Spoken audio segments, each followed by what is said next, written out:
केन्द्रापड़ा जिला पट्टामुंडाई एबेन हाईस्कूल आज 2026 पीएमश्री उत्सव आकांक्षी मेला उद्यापनी हो जाइए। उद्यापनी उत्सव में मुख्य अतिथि राजनगर विधायक ध्रुव साहू, मुख्य वक्ता पट्टामुंडे अतिरिक्त शिक्षा अधिकारी श्रीमती प्रेमबाला महापात्र, सम्मानित अतिथि विद्यालय परिचालना समिति सभापति तपन कुमार दास, पीएमश्री समितिर सभ्य गोपीनाथ त्रिपाठी, एमएन हाईस्कूल प्रधान शिक्षक अशोक कुमार राउतराय, शिक्षक सरोज कुमार स्वाई, अशोक कुमार दास प्रमुख जोगदे छात्र छात्री मानकर सामग्रिक विकास, पिलामानक मध्यरे थिबा सृजनशीलता, नवसृजन, प्रतिभा अन्वेषण संपर्क में उद्बोधन दे कहिथिबा बेले छात्र छात्री मानक भितरे थिबा सृजनशीलता, नवसृजन और प्रतिभार अन्वेषण संपर्क में वार्ता देइछन्ति।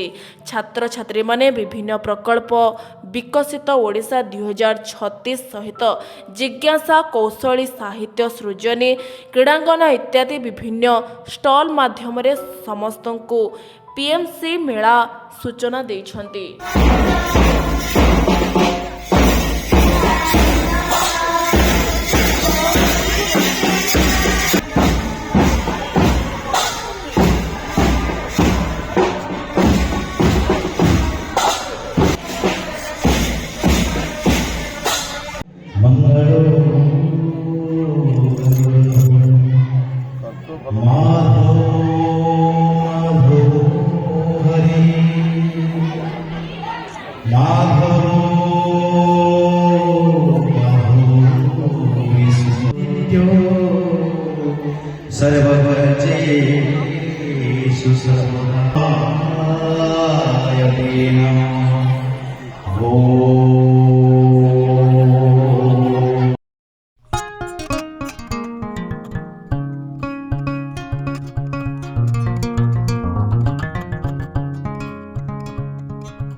स्टॉल माध्यम आम मैंने लोक मैंने वार्ता देलु किपरि बैंकिंग लाइन रे फॉर्म फिलअप तथा जेपरि कि बैंक रे बहुत सारा क्राइम होउची आमर साहित्य सृजन द्वारा आम ओडिशार साहित्य को प्रकाश करथिलु आ कौशली द्वारा विभिन्न प्रकार जिनस प्रकाश करथिलु।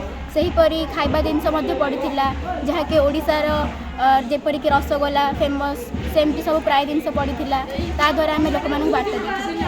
विभिन्न प्रकार स्टॉल पड़ता क्रीड़ांगन, साहित्य सृजनी, कौशली, जिज्ञासा, पिला माने अलग सब बैंकिंग पेमेंट धरिक सब पकईले खाइबा स्टॉल पकईले रसगोला विभिन्न प्रकार खाइबा स्टॉल पिला मानकु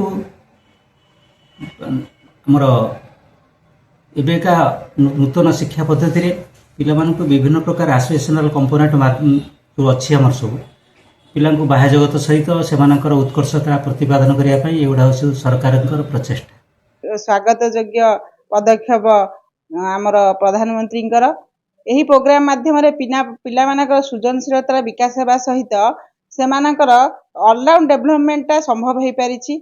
आमे मध्य निजे देखि आश्चर्यजनित आमे केवल जने सहयोगी कार्य निभाइछु सेमाने के निजे निजे विभिन्न प्रकार प्रोजेक्ट मान तैयारी करिया ठार आरंभ करी नृत्य संगीत गल्प कथन सब विभाग रे इवन बैंकिंग विषय में आम इंस्ट्रक्टर हिसाब से काम करूँ। सहज सुविधा सावली भाव में तो बुझे उपस्थापन कर निश्चित भाव यह गोटे उन्नत मानर प्रोग्राम अन्य स्कूल मानक प्रोग्राम हेले पिला मानकर सामग्रिक विकास हेबारे सहायक हेबो। उद्यापन उत्सव में राजनगर विधायक माननीय विधायक श्रीयुक्त ध्रुव साहू जोग देते एवं महा आडंबर उत्सव को पिलामाने धूमधाम पालन करते। जो पिलामानंकर संपूर्ण सामग्रिक विकास यही कार्यक्रम चली ଏଇଥିରେ ତିନିଟା ଆମର କରାଯାଇଥିଲା ପାଭିଲିୟନ। ଫାଷ୍ଟ ପାଭିଲିୟନର ନାଁ ଥିଲା ଦୋକାନ ଯାତ୍ରା, ସେକେଣ୍ଡ ଆକାଂକ୍ଷୀ ମେଳା ଏବଂ ଥାର୍ଡ ହେଲା ଟ୍ୟାଲେଣ୍ଟ ଗ୍ୟାଲେରୀ।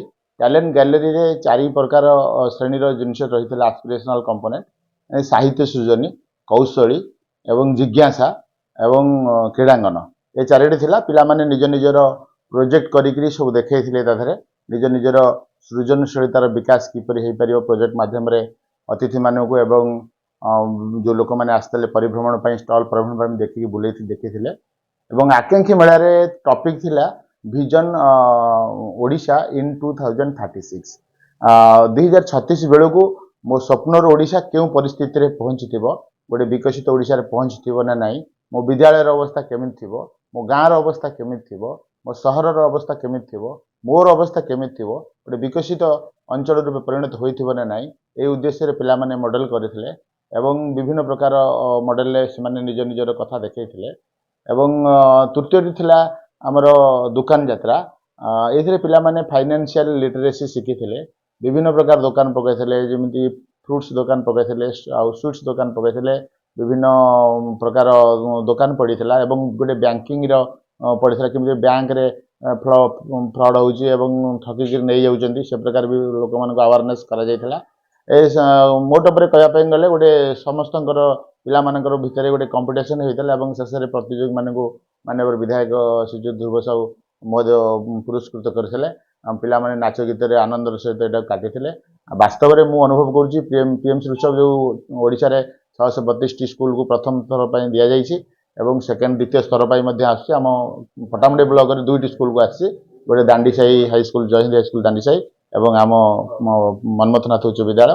1944 ମସିହାରେ କୌଣସି ଶୁଭ ମୁହୂର୍ତ୍ତରେ ତିଆରି ହୋଇଥିବା ଏହି ମନ୍ମଥନାଥ ଉଚ୍ଚ ବିଦ୍ୟାଳୟ ବାସ୍ତବରେ ଗୋଟେ ଗୌରବପୂର୍ଣ୍ଣ ବିଦ୍ୟାଳୟ ଏବଂ ଆ ପୂର୍ବରୁ ଆଜିଠାରୁ PMC ଲାଗିଲା, PMC ମନ୍ମଥନାଥ ଉଚ୍ଚ ବିଦ୍ୟାଳୟ।